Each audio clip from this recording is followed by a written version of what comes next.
What's up, guys? Autofocus game. Oh yeah, I haven't used this camera in a while. Normally I've been recording on my cell phone, but I wanted to change it up a little bit for you guys. So what's up, guys? Welcome to another episode of Stoic Outdoors. If you guys are new to this channel, my name is Joaquin, your host, and if you enjoy South Texas fishing and hunting videos, subscribe today. So really quick, I just wanted to do a shout out to my cousin, Just in Time Barber College in San Benito, Texas. For those of y'all that are looking for a career, you guys are looking to get certified in cutting hair, head over there, man. It's crazy seeing him grow, man. I remember he used to cut hair at his house, and the back of his house. He had a little shed and he was cutting hair there.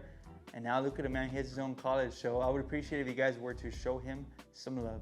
Anyway, today's video is going to be all about winter wade fishing for big speckled trout. If you're going to be targeting some big speckled trout, I want you to try out this. It's pretty much one tip, but it's going to tie into everything that you're going to be doing when you're looking for that big gator trout. So all the tips that I've learned from other people, man. I love to learn. I'm always on my phone watching YouTube videos. When I'm fishing, I try to pick the brains for the captains, Marco, Jacob, Captain Dan, my buddy Fernando, Jeremy Hinojosa. I've learned a lot from those guys. So if you guys are watching, man, I appreciate it. Thanks for taking the time to show me, I guess, the basics, right? If you're gonna be targeting any type of fish, whether it be saltwater or freshwater. When I first started off, I would fish the canals, the irrigation canals down here in South Texas with my brothers and my dad. And that's what pretty much got me into it. And then I slowly started going into the whole saltwater. You should see the setups that I would use for saltwater. I used to think the bigger the better, right? But no, I finally switched over to a lighter setup, because if you're gonna be throwing lures, you want to be comfortable when you're fishing. So when I fish for redfish, I know I said in the other video, but I'm just gonna go over it real quick. When I fish for redfish, I'm covering water. Okay, I'm trying to get from point A to point B before I get picked up to know if the redfish are there. I would rather walk fast, cast multiple directions, and see the redfish are there. Once they hit, then I slow it down. Then I start working it a little bit slower, start working the potholes at different angles, and that's how I try to pick up redfish, especially during tournament time. We usually throw artificial lures. We don't throw bait, so I'm trying to cover the area just to make sure if the fish are there, the fish are there. If they're not going to be there, then we'll get picked up and moved to a different spot. So that is for redfish.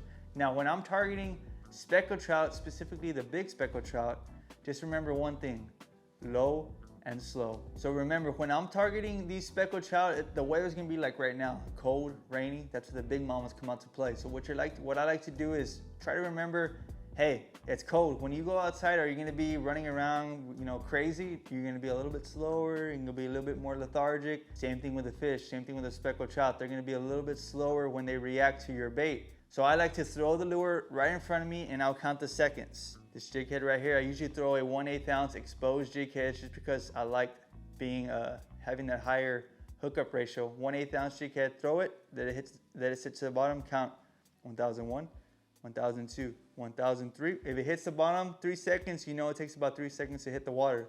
So when you cast that lure out there, once it first hits the water, you want to wait 1001, 1002, 1003. Let that lure get all the way down to the bottom. Then you pop it up again, all the way down to the bottom. Then you pop it. Those trout are going to be sitting at the bottom, and they're going to be a little bit more lethargic, like I said earlier. So you want to make sure you cast, take your time, and bring it in. And also another tip: when I cast it out there, if I see a pothole, I'm going to cast straight, cast to the right, cast to the left, and then break it down. Because if there's a trout sitting right there and it sees your lure coming straight, so whenever that trout's sitting like this and that lure comes in front of it, maybe it's not gonna bite. But if you throw that lure to the side, bring it at a different angle, you might get a reaction bite. So just really pick that area apart, man. Low and slow, like I said earlier. I know there's people out there that like to use bigger jig head or bigger lures, the corkies. I've done that before. I just haven't had much luck. I've only thrown the corky once. But that big trout that I caught the other day, and all the big trout that I've caught that have been over 28, 29 inches, they've been on regular size lures. I have caught a dirty 30 back in the day when I was like literally 13 years old. What's the crazy story about that is that it was cold, and I had a Zepco fishing rod, and I had a little cheap soft plastic lure. I can't even remember what the lure was. I went down to the Arroyo, cast it out there. I remember it was cold. I had a crazy knot in my line. I was just starting off. I was like literally 12 or 13 years old. Cast it out there.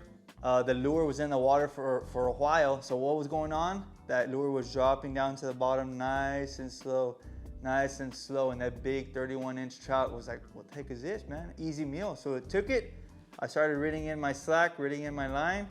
And sure enough, I had a big trout on. I was fighting it. Luckily, I had my drag set right, was able to land it. My dad helped me bring it up. So yeah, that was a crazy story. That was one of the coolest memories I had with my pops and my brother when we were out fishing.